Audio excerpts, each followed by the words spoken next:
Name another vehicle that would put your money in a position to where by age 57, you would have anywhere close to $145,000 tax free, $1.2 million in cash value, and from a legacy perspective, about $4.7 million in death benefit if something were to happen to you around the age of 55. Again, the IRA, you can't touch it till 59. So by age 57, it is not happening. So specifically, what I just wanted to highlight was this is what, if they continue on the path that they're on, this is what this would look like. What I just wanted to highlight was what if, starting here, we just took a different approach. And we know some things. We know at age 37, they've got about 55K in savings, and they've got about $1,000 a month in cash flow.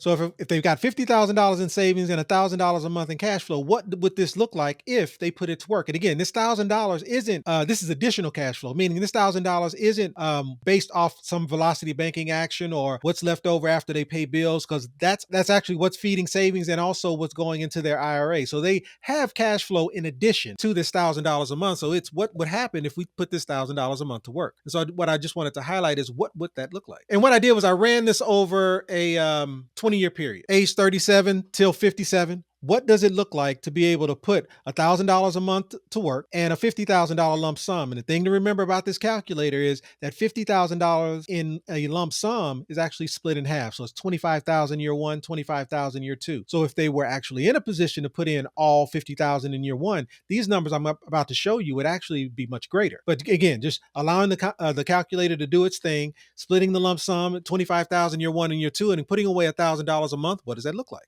Well, at the end of the 20-year period, we would be talking about $108,000 tax-free for life and a nest egg, a cash value of $937. And again, if you were to add these two numbers up, again, this is the $458,000 inside of an IRA and another $333,000 inside of that savings account. We're still only talking about $750,000. So at a minimum, the cash value is higher. But in addition to that, the amount of income that's able to be taken out of this vehicle is significantly higher as well. And so it's just simply putting your money to work sooner. And I think, again, the concern that this gentleman had around meeting with me was he thought I was going to harp on the fact that he lost 7 years, meaning he lost the compound cycle. So let's look at what that would look like. If the same thought process started at age 30, what would this look like?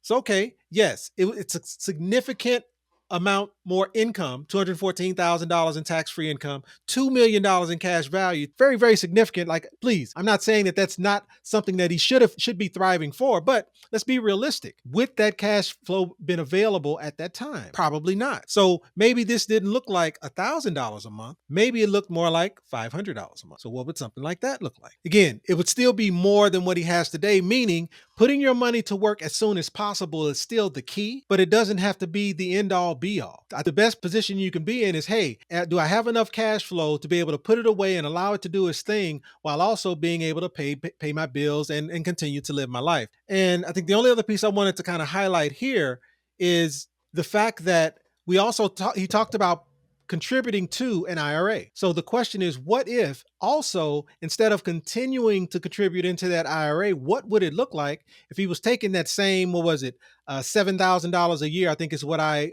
had calculated. So at $7,000 a year, instead of that money going into an IRA, what if that $7,000 a year went into a vehicle like this on top of the $1,000 a month that was being contributed? And I think $7,000 divided by 12. So we're talking about $583. So if there was another, let's just simply call it $1,500 that was able to go into a vehicle like this, what does that look like over time? And again, leaving it at the age of 37, which is where he is today.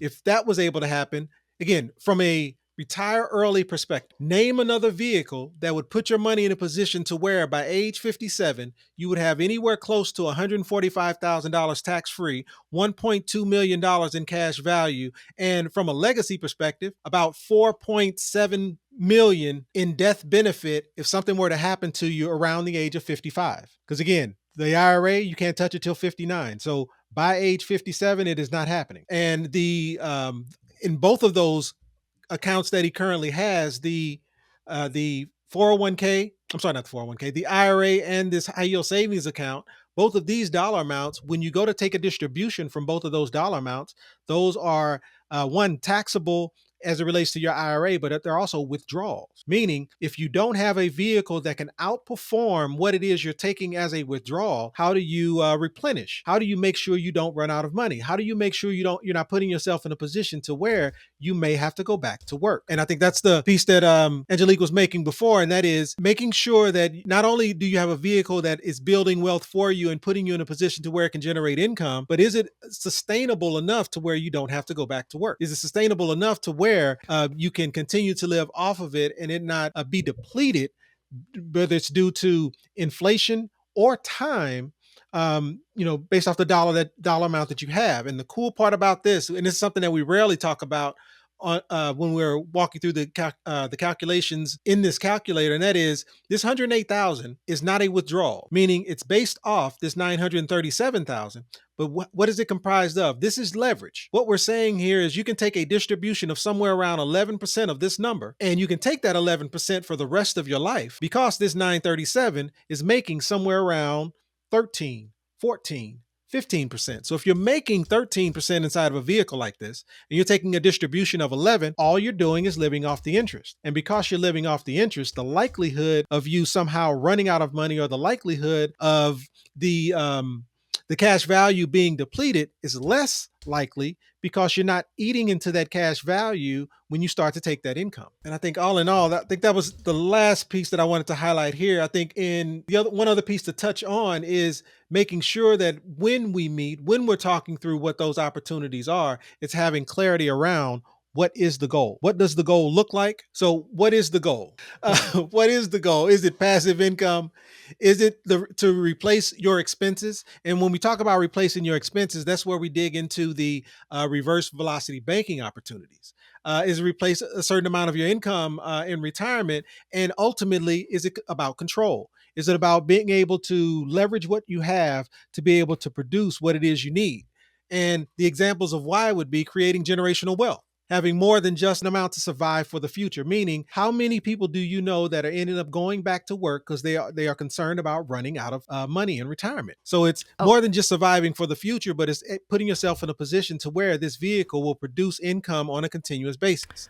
And the last piece, which is a very significant piece, and that is being able to beat inflation. Being able to account for, regardless of what happens in the future, I've got a vehicle that at a minimum will sustain itself to help me be able to compete with inflation. And just a quick reminder, the calculator does not account for that math, meaning the calculator itself does not account for inflation. So we have to do that work. We have to put in, what does that number look like that we need in the future, meaning how much? What is that math? And based off that math, we work backwards using the inflation calculator to understand what that means. Don't leave here. Yeah, don't leave. Okay, the reason I put myself over the what is because there is a difference in when people say, this is my goal. And we had a whole, I think, 2 live streams about this, but I'm going to double down on it tonight. The what is different than the why. A lot of people, when you say, what's your goal? What's the goal? What is the purpose of doing all this? They list their why. They're not listing the what. And we say it all the time. If you don't know where you're going, any road will take you there, because it's just been so normalized to do all that you can. And then it's like a bingo or like a game, like the game of life. You do all that you can, and then you get to find out, like the big reveal, door number 1, what is behind there for you? Like, what did you win after all of the effort, versus doing it this way is you are deciding the what now. You are not leading with your why. You have your why. That's fine. That's an important factor. You want to safeguard against inflation. So therefore, the what has to be passive tax-free income for life, and that you need to replace 100% of your expenses. Well, what are those today? And what will those be just based on inflation that you can at least plan for? At minimum, just have a standard that you're planning for. That's where the how much, the what is how much.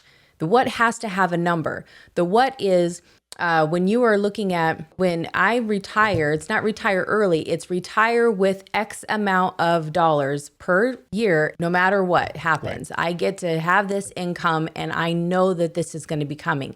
for me. I can depend on it and I don't have to qualify for it, right? These are all very different conversations than what we're used to. This isn't somebody gives you the permission to, well, you know what? You didn't make it this year, maybe in another 2 or 3 years. How frustrating is it? And how many times have we ran into somebody like this, right? At a doctor's office, somebody doing their job, and they are there not because they want to be there because they love to serve. They're there because they thought they were going to be retiring 2 or 3 years ago, and they're still there. And so now at this point, they're just showing up because they have to. That is completely different, and that is not a place to serve from. If you feel like you have done everything in your might to be able to retire, I'm too small. I'm too small to have this much passion with this conversation. Reduction in anxiety. Like how many people who are currently in retirement today watch the market on a continuous basis? Like they stay on CNBC or whatever that network might be, trying to understand how their 401k is doing today. They had a good day. Right. Then they had a bad day. Right. Or we change presidents. There's an election coming up. Who is quite excited around this election coming up and the impact on the retirement during that period? Like no one. So the objective is to take more control, to be able to put your money in a position to where those types of factors have less impact. Okay. So now how do we find our what? Let's show them that part. That's the next part. Yeah.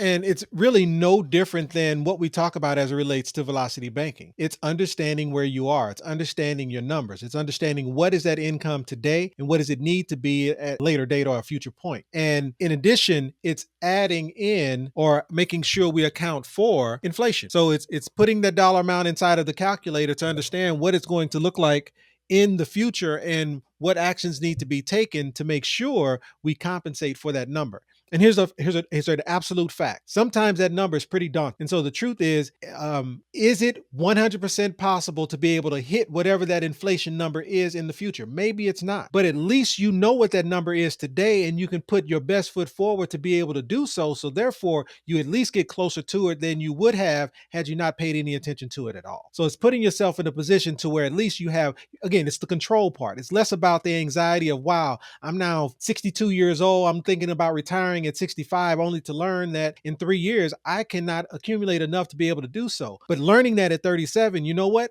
At 65, man, that's a significant number that I need to focus on. So in truth, what I need to do is make sure I'm putting my money in the best position today to be able to get as close to that number as possible. So I'm taking that effort now while I have the compound cycles available to be able to do so.